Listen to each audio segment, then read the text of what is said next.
नमस्कार श्रोते हो. दीपक रेगे कथाकथन चॅनलवर तुम्हा सगळ्यांचं मनापासून स्वागत. श्रोते हो, आज तुम्ही ऐकणार आहात विजय कापडी सरांच्या फुशारकी या कथासंग्रहातली कथा. आणि कथेचं नाव आहे आणखी एक अग्निसाक्षी. स्लीपिंग विथ ॲनिमीची कॉपी असलेला मादक मनीषा कोयराला, राकट नाना पाटेकर आणि शेपूची भाजी जॅकी श्रॉफची भूमिका असलेला पार्थो घोष दिग्दर्शित अग्निसाक्षी चित्रपट गुंडू बारदेसकरानं पहिल्या दिवशी पहिल्या शोला पाहिला आणि तुमच्या आमच्याप्रमाणे तो सुद्धा थिरकला. अग्निसाक्षीतली नानानी साकार केलेली विश्वनाथ मॉरिशसवालेची भूमिका त्याला इतकी आवडली की केवळ नानाला पाहण्याकरता त्यांनी त्या आठवड्यात 4दा अग्निसाक्षी पाहिला. नानाच्या भूमिकेने गुंडूचं डोकं इतकं आऊट करून टाकलं की एरवी गुळगुळीत दाढी करणाऱ्या गुंडूनं आपल्या गालफडांवर तुरळक दाढीचं पीक वाढवायला सुरुवात केली. सलूनमध्ये गेला, सोल्जर कट करून आला, मोकळा झाला. आपल्या आईवडिलांनी आपलं नाव विश्वनाथ असं न ठेवता गुंडू ठेवावं याचा त्याला मनस्वी खेद झाला. त्यांनी त्यानंतर एक गोष्ट जाहीर करून टाकली की आपण लग्न करणार आणि ते सुद्धा अगदी ताबडतोब. अग्निसाक्षीतला विश्वनाथ म्हणजे नाना पाटेकर आपल्या हक्काच्या बायकोचा म्हणजे मधू झालेल्या मनीषाचा जो प्रेमळ छळ करतो, अगदी तसा छळ आपण आपल्या बायकोचा करायचा असा सुरेख बेत त्यांनी मनोमन ठरवून टाकला. अर्थात या सुरेख बेताचा थांगपत्ता त्यांनी कोणाला लागू दिला नाही म्हणा. इकडे गुंडूनं व्यक्त केलेला लग्नाचा मनोदय त्याच्या आईला इतका आवडला की उगाच त्याचा विचार पुढे मागे बदलला तर काय घ्या, म्हणून त्या माऊलीने 4 बिल्डिंगा सोडून राहत असलेल्या काणकोणकरांच्या इंदूला स्वतः त्यांच्या घरी जाऊन मागणीच घातली. बरेच प्रयत्न करून देखील इंदू काणकोणकरचं कुठे जमत नव्हतं. त्यामुळे आयतं स्थळ मग ते गुंडू बारदेसकराचं का होईना पण एकदाचं आलं म्हणून तात्या काणकोणकरांनी अधिक वेळ न दवडता तात्काळ एक भटजी गाठला आणि त्याला लवकरात लवकर मुहूर्त काढायला सांगितलं. आणि मग एका शुभ दिवशी गुंडूशी इंदूचं लग्न झालं. गुंडूनी इंदूचं नवीन नाव मधू असं ठेवलं.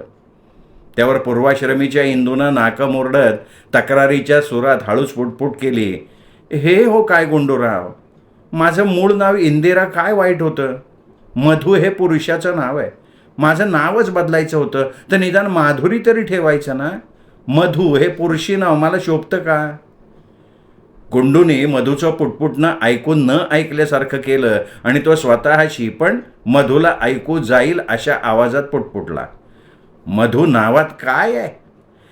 अरे गुलाबाला दुसरं एखादं नाव असतं तर त्याचा सुगंध काय वेगळा आला असता का, असं शेक्सपियर का कोणीतरी म्हटलेलं आहे ना.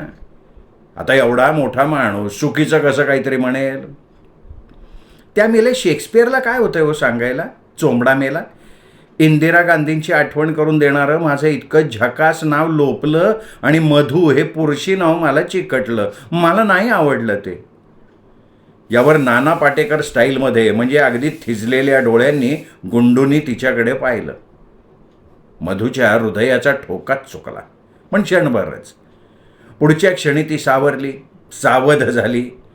गुंडूकडे तिने पूर्वीच्या ललिता पवार किंवा मनोरमा या नटीसारखं पाहिलं, नाक उडवलं. तिला जणू म्हणायचं होतं, गेला उडत. मधूशी लग्न उरकल्यावर गुंडूच्या लक्षात एक गोष्ट आली आणि ती म्हणजे मधूचा वाढदिवस लवकर येऊ घातलाय. मधूच्या वाढदिवसाची जंगी तयारी करायची असं त्यांनी ताबडतोब ठरवून टाकलं आणि तो लगेच कंबर कसून तयारीला लागला सुद्धा. त्यांनी एका बऱ्यापैकी आकाराच्या केकची ऑर्डर दिली. आईला तिच्या भावाकडे 2 दिवसांकरता पाठवून दिलं. ऑफिसला सिकनोट पाठवली आणि मधूच्या वाढदिवसाच्या दिवशी भल्या पहाटे तो उठून बसला. शुष्क घोगऱ्या आवाजात म्हणाला, मधू उठ, मी की नाही आज तुला न्हाऊ घालणार आहे. चला, चावटच दिसतंय. मधूने डोळे वटारून त्याच्याकडे पाहिलं आणि ती पुढे म्हणाली, काय हो मला न्हाऊ घालणार? Mister Gundrao Bardeskar, be practical. आपल्या न्हाणीघरात एकाच वेळी 2 माणसांनी साधं उभं राहायचं म्हटलं ना तरी ते शक्य आहे का? आणि हे खरंच होतं. अहो, गुंडूचं न्हाणीघर इतकं लहान होतं की कधी कधी पाण्याची बादली आणि चंबू न्हाणीघराबाहेर ठेवून आंघोळ उरकायला लागायची. अर्थात जागेच्या अडचणीमुळे मधूला आंघोळ घालायच्या गुंडूच्या बेतावर तांब्याभर पाणी पडलं. मग त्यामुळे मुळीच डगमगून न जाता तो म्हणाला, मग मी आज तुझे केस विंचरीन, तुला नटवीन, तुझा साज शृंगार करीन, तुझे सगळे दागदागिने आधी माझ्या हवाली कर बरं. यावर कपाळाला आठ्या घालत मधू म्हणाली, तुम्ही माझे केस विंचरायला माझे हात मोडलेले नाहीत अजून. तशीच पुढे मागे माझ्या दुर्दैवानी वेळ आली तर बघता येईल. आणि काय हो, दागदागिने तुमच्या हवाली कुठले करायचे? या 2 बांगड्या तर मी माहेरून आणल्यात. हां, आता हे मंगळसूत्र तुम्ही घातलंय ते काढून देऊ का तुम्हाला?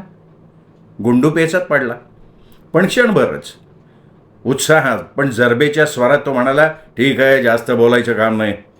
नवं पातळ मी नेसवीन. आज तुझा वाढदिवस आहे आणि तुम्ही वेगळ्या पद्धतीनं साजरा करू पाहतोय. अगं बघ, जरा बाहेर येऊन बघ. मधू बाहेरच्या खोलीत आली. गुंडूनी खोली चांगलीच सजवली होती. छताला 5-25 फुगे आणि पताका लावल्या होत्या.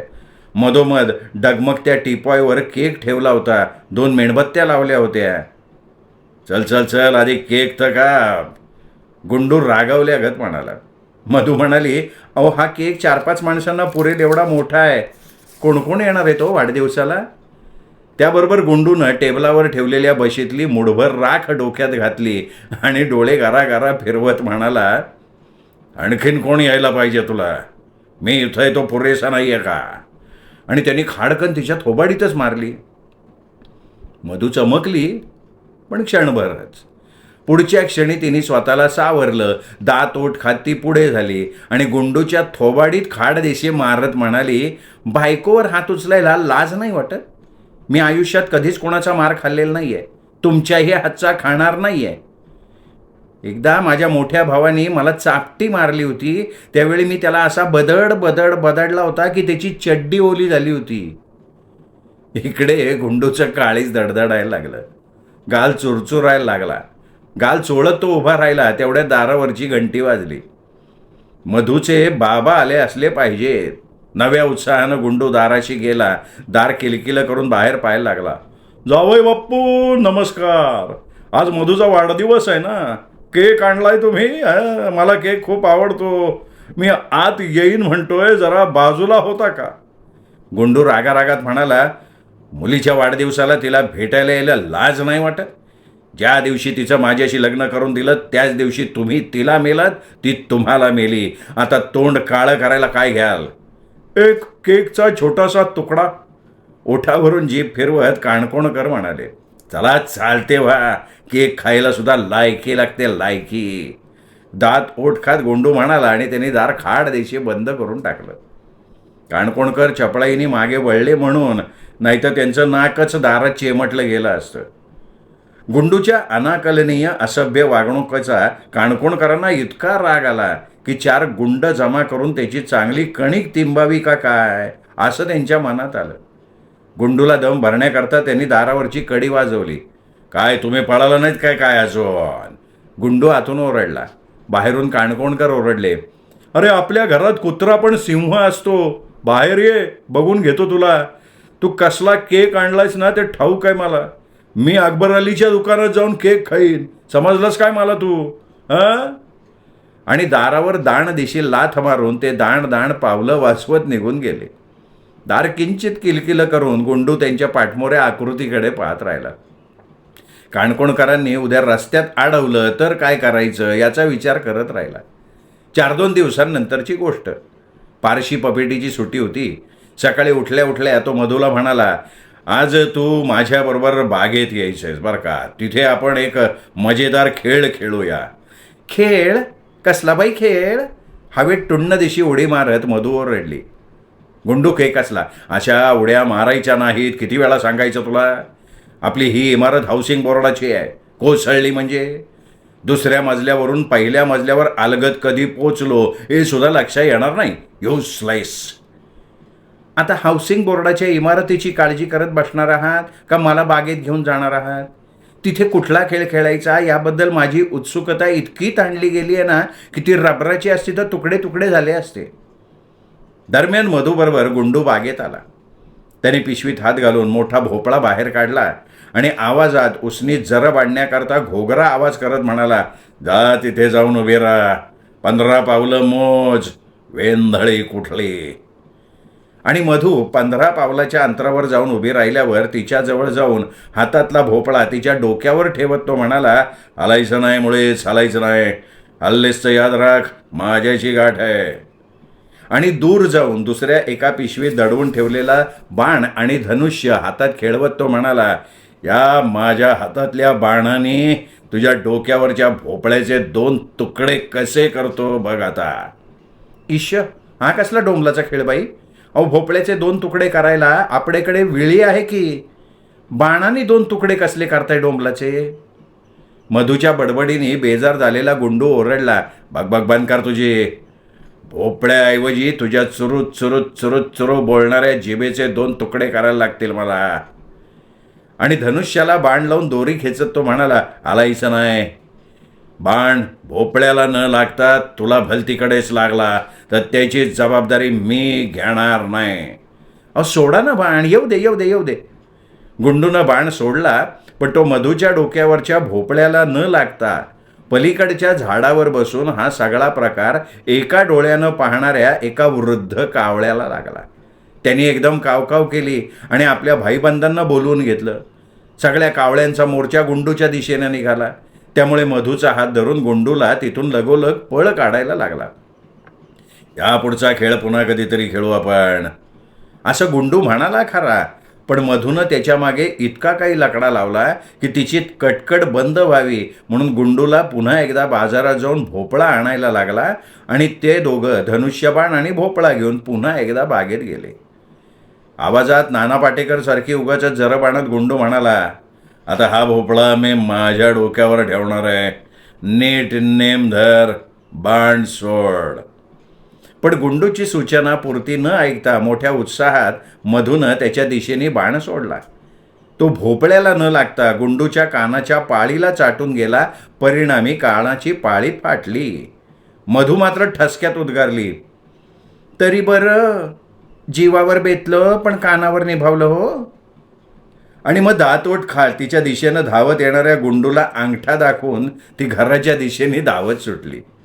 असेच दिवस जात होते. गुंडूच्या डोक्यातनं अग्निसाक्षीतला विश्वनाथ काही जात नव्हता. एक दिवशी गुंडू ऑफिसला दांडी मारून 11 वाजता घरी आला. मधू घरात कुठे दिसेना, तेव्हा त्यांनी आईकडे चौकशी केली. आई म्हणाली, अरे ती गेली आहे मच्छी आणायला.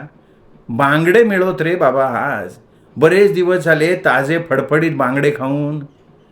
आईने पुरवलेल्या माहितीकडे दुर्लक्ष करून गुंडू आराम खुर्चीत बसून मधूची वाट पाहायला लागला. गाईगाईनं येत असलेली मधू त्याला दिसली तेव्हा तो दाराच्या मागे लपला. मधूनी दारात पाऊल टाकताच दत्त म्हणून तिच्यापुढे उभा राहत गुंडूनं विचारलं, कुठे गेली होतीस? ईश, कोण डचकले मी? कुठे गेली होती म्हणजे काय? बांगडे खायची इच्छा झाली होती ना तुमच्या मातोश्रींना, बांगडे आणायला गेले होते. वाट सोडा हो. वाटेत उभ्या राहिलेल्या गुंडूला ढकलून देत मधू आत गेली. तिच्या मागे जाऊन तिच्या खांद्यांना स्पर्श करत गुंडू म्हणाला, माझी चौकशी अद्याप पूर्ण झालेली नाही आहे. कुठे निघालीस तू? मी स्वयंपाकघरात चालली आहे. ते दिसतंच आहे. मला शेंडी लावायची नाही. या कश्चित बांगड्या आणायला तुला इतका उशीर का लागला ते सांग आधी. घड्याळात बघ, किती वाजलेत? किती वाजता गेली होतीस? तुला 1 तास लागतो का बांगड्या आणायला? चल ये माझ्याबरोबर चल. अरे या गुंडूला जगातली कुठलीही व्यक्ती फसवू शकत नाही. मधूचा हात धरून तिला ओढत गुंडू निघाला. रिक्षा करून त्यांनी मच्छी मार्केट गाठलं. 4-2 कोळींशी हुज्जत घालत बांगड्यांची खरेदी आटोपली. पुन्हा रिक्षा करून तो घरी आला आणि घड्याळात बघून विजयी सुरात म्हणाला, पाहिलंस का, 54 मिनिटात लागतात या कामाला. तू 60 मिनिटं घेतली आहेस. 6 मिनिटं तू कोणाबरोबर होतीस ते आता सांग. नाही तर याद राख. हा तिच्या एवढंच आहे. अहो तिथली एक कोळीण माझ्या खूप ओळखीची आहे. तिचं हल्लीच लग्न झालं आहे आपल्यासारखंच. पहिली रात्र कशी गेली असं विचारत होते मी तिला. ती सगळं सांगत सुटली. त्यामुळे वेळेचं भान नाही राहिलं आणि झाला 6 मिनिटांचा उशीर. अच्छा अच्छा अच्छा. कौतुकाने मधूच्या डोक्यावर चापटी मारून तिच्या केसांचा पापा घेत गुंडू म्हणाला, 6 मिनिटांचा हिशोब दिलास हे फार बरं केलंस. ती कोळीण काय सांगत होती हे नंतर सांग मला, पण आधी एक सांग, केसाला कसलं खवट खोबरेल तेल लावलंयस? जरा चांगलं वासाचं तेल लाव की, तुझ्या केसांना येणारा भपकारा मला सहन नाही होत आहे. माझ्या जवळ यायला मी सांगितलं होतं का तुम्हाला? उगं काहीतरी. असं म्हणत मधू उठली, स्वयंपाकघराच्या दिशेनं चालायला लागली. तिच्या पाठमोऱ्या मोहक आकृतीकडे बघत असताना गुंडूच्या डोक्यात अग्निसाक्षी सिनेमातली आणखीन एक आयडिया गुंडूला आठवली. त्याबद्दल त्याने टाळी वाजून स्वतःचं कौतुक केलं आणि तो पुढच्या तयारीला लागला.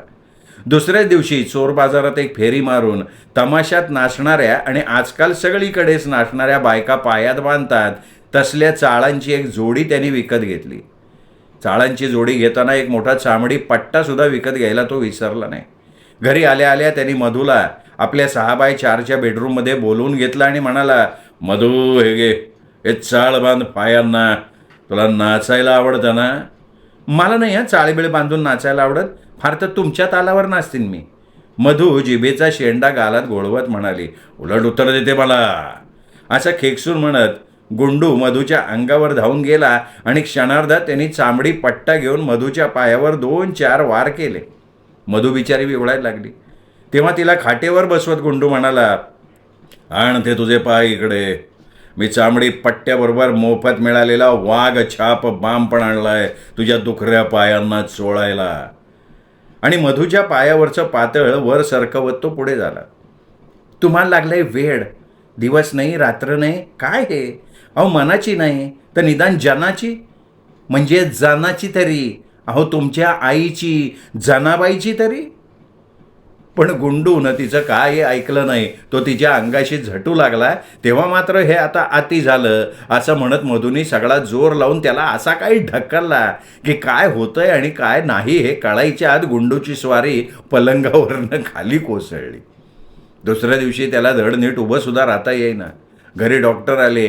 त्याला संपूर्ण आरपार तपासून झाल्यावर म्हणाले, तुमच्या पाठीच्या मणक्याला दुखापत झाली आहे. कुठली कुस्ती मारायला गेला होता? आता बेड रेस्ट घ्या. तुमचं लग्न हल्लीच झालं हे मला माहिती आहे, पण bed rest in toto is a must.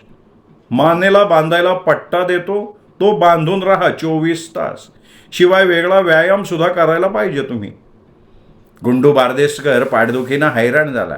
त्याच्या आईने त्याला खोदून खोदून विचारलं की पलंगावरनं खाली पडलाच कसा? सुनबाईनी खाली ढकलून तर नाही ना दिलं? पण गुंडूने काही सांगितलं नाही.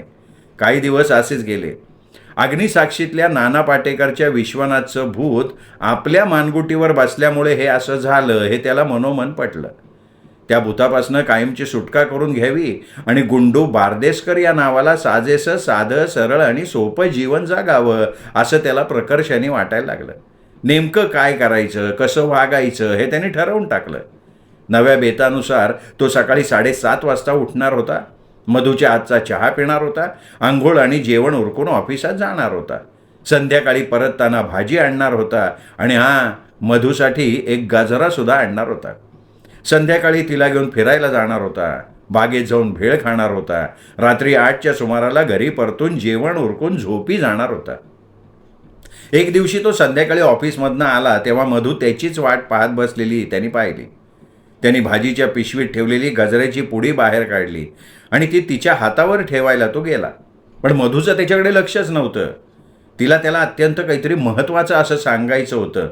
ती उत्साहात म्हणाली, अहो किती उशीर केलात तुम्ही? तुम्हाला ना मला एक सांगायचं आहे बरं का आज. आज ना आम्ही सोसायटीतल्या सगळ्या बायका अग्निसाक्षी बघायला गेलो होतो. सिनेमा छानच आहे. नानाचं काम मला फार आवडलं हो. मी तर पुरती पागल झाली आहे. माझ्यासाठी तुम्ही एक कराल का? काय करायचं आहे? गुंडूने आश्चर्याने विचारलं. तुम्ही ना आत्ताच्या आत्ता या क्षणाला घरातनं पळून जा. दूर जा कुठेतरी दूर. दृष्टी शून्यात लावत मधू सांगायला लागली. काय? गुंडू घाबरून ओरडला. केवढ्यांदा ओरडताय? अग्निसाक्षीत मनीषा तेच तर करते ना. ती पळून जाते. पुढे जॅकीशी लग्न लागतं आणि मग नाना तिचा माग घेत येतो. धमाल करतो. मला कधी नानासारखं करायचं आहे. त्यासाठी मला तुमची मदत हवी हो. नेमकं काय करायचं ते मी तुम्हाला सांगते. तुम्ही पळून जायचं. वाटल्यास दुसरं लग्न करायचं आणि मग मी तुमचा शोध घेत येईन. तुमच्या त्या नव्या बायकोला मी सांगेन, हा माझा नवरा आहे, हा मला हवा आहे, अग्निसाक्षी आहे. तुम्ही एक मात्र करायचं, तुमचं नाव गुंडू बदलून धोंडू असं ठेवा. मधूचं शुभांगी होतं ना तसं. कराल एवढं माझ्यासाठी? कराल का हो? मला नानाची भूमिका जागायची आहे हो. कराल का हो एवढं माझ्यासाठी? गुंडू मधूच्या या नव्या अवताराकडे आ वासून पाहत राहिला आणि धप्पदिशी त्याने आपल्या कपाळावर हात मारून घेतला. श्रोते हो, तुम्ही ऐकत होतात विजय कापडी सरांची कथा आणखी एक अग्निसाक्षी. चित्रपटातल्या एखाद्या कॅरेक्टरच्या वेडामुळे स्वतःच्या आयुष्यात काय काय प्रसंग घडून येतात हे मोठ्या खुबीनी खुसखुशीतपणे कापडी सरांनी या कथेतनं व्यक्त केलं आहे. तुम्हाला ही कथा आवडली असेल, व्हिडिओ लाईक करा, हाईप करा, हा व्हिडिओ आपल्या कथाप्रेमी मित्रपरिवारात नातेवाईकात शेअर करा आणि मुख्य म्हणजे भेटत राहा दीपक रेगे कथाकथन चॅनलवर अशाच उत्तमोत्तम लेखकांच्या उत्तमोत्तम कथा कादंबरी ऐकत राहण्यासाठी. नमस्कार.